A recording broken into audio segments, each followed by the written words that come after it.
আমরা তো আক্রান্ত হলে সে আক্রমণের জবাব তো আমরা দেব। আমরা আমাদেরকে এত খাটো করে দেখি কেন? মিয়ানমারের অভ্যন্তরীণ কিছু সংঘাত আছে, মানে 54টা এথনিক কমিউনিটি,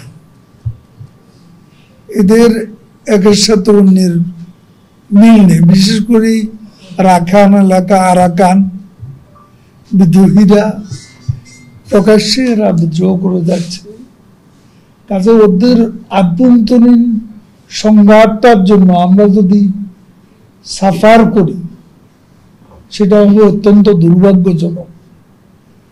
এমনি বর্তমানে যে সরকার, সেই সরকারের মিলিটারি গভর্নমেন্ট, তাদের সাথে আমাদের কোনো বৈরিতা নেই। আলাপ আলোচনা দরজা এখনো খোলা আছে, আমরা কথা বলতে পারি।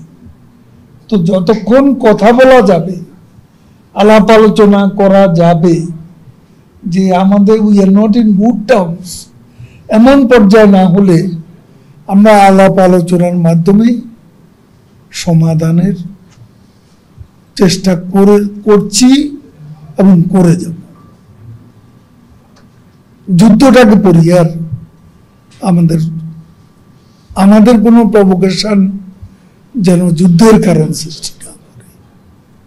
কাদের ভাই, সেক্ষেত্রে যদি সেন্ট মার্টিন বেদখল হয়ে যায়, বাংলাদেশ আসলে কোন প্রক্রিয়া এটাকে এই সার্বভৌমত্ব রক্ষা করবে? মানে যুদ্ধ আমরা বারবার বলছি যে আমরা যুদ্ধ চাই না, কিন্তু মায়ানমার তো উস্কানি দিচ্ছে বারবার।